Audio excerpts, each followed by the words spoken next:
एकमात्र आश्रय से तुम्हें विश्राम मिलेगा और कहीं नहीं। जैसे गोस्वामी जी कहते, पायो परम विश्राम राम समान प्रभु नाही कहूं। लेकिन कोई भगवान का आश्रय लेना नहीं चाहता, रुपया का आश्रय लेना चाहता है।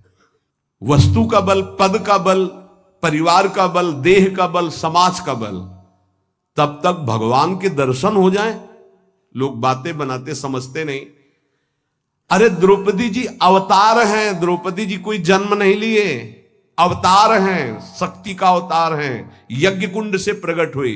लेकिन आश्रय दृढ़ तब हुआ इस घटना के बाद, चीरहरण घटना के बाद। नहीं, पांडवों का आश्रय था, सभा का आश्रय था, अपना बल का आश्रय था, दांत का आश्रय लिया। जब सब छूट गया तो गोविंद द्वारिका वासिन। ये चीज समझने, कल कुछ संत भगवान आए थे, उनसे यही चर्चा हो रही थी कि आश्रय तत्व पर दृष्टि रखो। कहां आश्रय है तुम्हारा? अंदर से देखो, अभी भगवत प्राप्त हो जाओगे। बिगड़ी जन्म अनेक की अबही सुधरे आज, आज अभी होई राम को। आश्रय राम का, आश्रय हरि का, आश्रय प्रभु का। किसका आश्रय? सूरदास जी महाराज कह रहे हैं, अपबल, तपबल और बाहुबल, चौथो बल है दाम। किसका आश्रय इनमें से? अपना बल, तपस्या का बल, दाम का बल, विद्या का बल। किसका बल है? बोले सब बल कहां जागृत होता है? बोले हारे को हरे नाम। जो भगवान के आश्रित हो गया, नाम के आश्रित हो गया। ये जितने आश्रय ये टिकाऊ नहीं है, प्रत्युत ये तुम्हें भ्रमित करके तुम्हारे समय को नष्ट करने वाले हैं। जिसने धन का आश्रय ले लिया, पतन है, शास्त्र कह रहा है। क्यों पतन है? खूब बल आ जाता है अंदर, क्योंकि गलत आश्रय लिया ना धन का। अब वो मतवाला हो जाता है, शराब पीना, मांस खाना, व्यभिचार करना, ये उद्दंडता ही उद्दंडता आने लगती है। अब भगवत आश्रित और धन आ गया तो उसका धन दूसरी जगह जाता है, क्योंकि आश्रय सही है। अस्पताल खुलवा दिया, पौशाला, संत सेवा, गौशाला, नाना प्रकार की धार्मिक वृत्तियों के द्वारा दूसरों को सुख पहुंचाना। क्यों? क्योंकि आश्रय बढ़िया है। केवल धन का आश्रय है तो सब दोष आ जाते हैं। इतना ही नहीं, शुभ कर्मों का आश्रय बन जाता है, साधना का आश्रय बन जाता है। अपनी साधना, रोज परिक्रमा लगाता हूं, रोज ये करता हूं, ये करता हूं। देखो दिखाई दे रहा है भक्त, भगवान। भक्त का मतलब होता है भगवान का आश्रय। अब वो ये जो सत साधनाएं हैं, असत नहीं है, पर इनका जो आश्रय हो गया वो डायरेक्ट भगवान के आश्रय से हट। अब हमारी टांगें मजबूत हैं तो हम परिक्रमा लगा रहे हैं, कल टांग टूट गई तो आश्रय भगवान का, उनके आश्रय से भगवत प्राप्ति होगी, कोई इनके आश्रय से थोड़ी। लेकिन अगर वो आश्रय लिया है तो फिर लगेगा हमसे कोई साधना ही नहीं हो रही, आप असंतुष्ट हो जाएंगे। एकमात्र भगवान का आश्रय। तभी कह रहे बिगड़ी जन्म अनेक की अबही सुधरे आज। अभी इसी क्षण सुधार हो जाएगा, अभी इसी क्षण बात बन जाएगी। अनेक जन्मों की बिगड़ी क्या? आश्रय केवल प्रभु का, मामुपाश्रिता। भगवत प्राप्ति की साधना का भी आश्रय नहीं। ध्यान दो, ये बड़ा सूक्ष्म। आश्रय केवल प्रियालाल का। साधना बन रही बढ़िया, कल साधना ना बने, ऐसे रोग हो जाए, ऐसी शरीर की स्थिति हो जाए, ऐसी मना स्थिति हो जाए तो हमें भगवत प्राप्ति नहीं होगी क्या? होगी।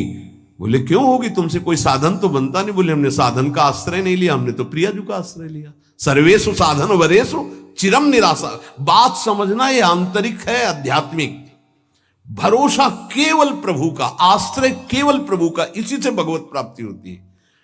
पूर्व में जब प्रथम बोलना शुरू हुआ था मुरारी से, उनसे यही आश्रय तत्व पर केवल चर्चा होती थी। आश्रय को समझिए। अगर आश्रय साधन का, तो भोग साधन का होता है, साधन सुख का भोग होता है। इसीलिए यह गुण साधनते नहीं, बड़ा सूक्ष्म। तो अब जैसे अल्पज्ञ साधक है तो सोचता है कि फिर तो साधना ही नहीं करनी चाहिए। तो अभी तक आप कर रहे थे क्या? आपसे करवा रहे थे जिनके आश्रित हो। ऐसे भाव में आओ। साधन हो रहा है, प्रभु को समर्पित हो रहा है। नहीं हो रहा है तो हम तो प्रभु को समर्पित ही हैं, हमारी भगवत प्राप्ति तो पक्की है। पर यह समझ आनी बहुत कठिन हो जाती है। हम परिक्रमा लगाया है तो कह सकते हैं कि हम भगवत प्राप्ति कर सकते हैं, क्योंकि साधन का भरोसा है। और अगर नहीं लगा पाए तो भी हमारे भरोसा में कमी हो जाएगी। आप आखिरी बात समझ लीजिए, यदि आपने अंदर से आश्रय हमारे प्रियालाल का ले लिया और कुछ नहीं बन रहा तो भगवत प्राप्ति हो जाएगी। हमारी बात समझ लेना। ये हम बहुत समझी सोची हुई बात कर रहे हैं। आश्रय आपका कहां है? एक क्षण के आश्रय को प्रभु बहुत बड़ा मान लेते, ध्यान रखना। जब बाली जी का भगवान ने प्रहार करके वध किया तो आखिरी श्वासें बाली जी की भगवदाकार थी, पर भगवान से बड़ा छुपा के वचन बोले, हृदय प्रीति मुख वचन कठोरा। और भगवान की तरफ देखकर कहा, मैं बैरी सुग्रीव प्यारा, कारण कवन नाथ मुहि मारा। हम दोनों भाई हैं, हमें अपने भाई की हर चेष्टा को पता है। जैसा मैं वैसा मेरा भाई। बहुत बड़ा भजनानंदी नहीं, हम जानते हैं, बचपन से साथी है। और मैंने कभी आपका विरोध नहीं किया। आपने मारा क्यों मुझे? जो सूक्ष्म बात भगवान, तुम ये जानते थे कि सुग्रीव मेरे आश्रित हो गया है? अरे अभिमानी, मेरे आश्रित का वैरी मेरा वैरी होता है। तो कितने दिनों के आश्रित हुए थे सुग्रीव जी? कोई माला चलाई थी, ध्यान किया था, तपस्या की थी, और निष्काम आश्रय नहीं था, सकाम आश्रय था। बाली मारा जाएगा, मैं किष्किंधा का राजा बनूंगा। और जब राजा बन गए, महाराज जी राम जी प्रवर्षण पर्वत पर रहे, एक दिन भी दंडवत करने न दिन में गए न शाम के गए, 4 महीना नहीं गए। फिर वहां से भयभीत वाले वचन जब भगवान लक्ष्मण जी को कि जाके बोल दो कि जो बाली को वही बाण तूड़ीर में है उसमें, तब आके दंडवत, नाथ विषय हरि लीने से ज्ञान। हम आपको बात बता रहे हैं प्रमाण सहित। भगवान ने जो वचन कहे उस बहुत मानने और समझने वाली बात। तुम जानते थे कि सुग्रीव मेरे आश्रित हो गया। अरे अभिमानी, तू मारना चाहता मेरे आश्रित का वैरी मेरा वैरी, मेरे आश्रित का मित्र मेरा मित्र, इसलिए मैंने तुम्हें मारा। फिर वो आगे की जो बात अनुज बधु भगनी सुत नारी व्यवहारिक की बात कही, आंतरिक बात जो कही, मेरा शरणागत मेरे आश्रित। अन्य आश्रय टिकाऊ नहीं है, पहले दिमाग में रख लो। यहां तक कि साधना का आश्रय भी। इसीलिए सर्वेषु साधन वरिष्ठ चिरम निराशा। साधना का आश्रय साधन का भोग करवाने लगता है। साधन का भोग क्या होता है? एक अहम में सुख।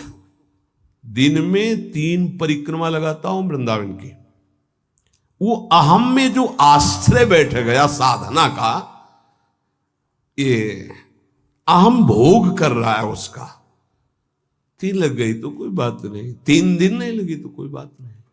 उन्हीं के तो आश्रित। मान लो कोई ऐसी शरीर की अव्यवस्था, प्रमाद नहीं होती, प्रमाद नहीं होता भक्तों में। आश्रय हमारा प्रभु का, जैसी उनकी रुचि हो वैसा चलावे। बहुत बढ़िया साधन बन गया तो हमें कोई हर्ष नहीं है, और कोई साधन नहीं हुआ तो हमें कोई शोक नहीं है। ये स्थिति समझना बड़ा कठिन है।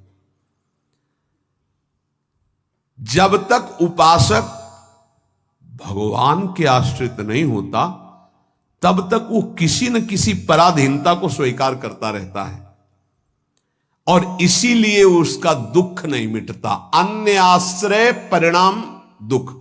ध्यान रखना, प्रभु के सिवा अन्य आश्रय बराबर दुख।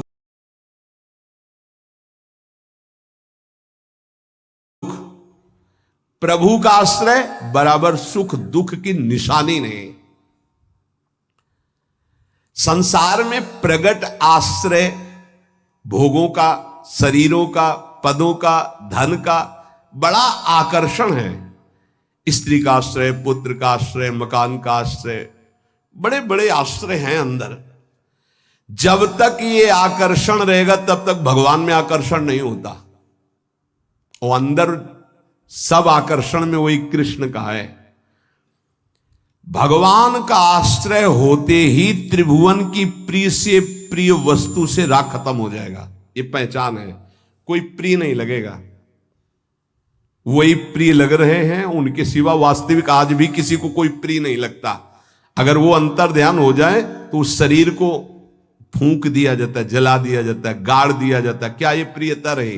प्रियता तो प्रभु से ही थी। देखो, प्रगट में देखने वाले की दृष्टि में और वर्तमान की स्थिति में बड़ा अंतर हो सकता है। ऐसा नहीं है कि आप जो दृश्य देख रहे हो वो दृश्य वैसा ही हो। आपकी देखने की क्या शैली है? एक बार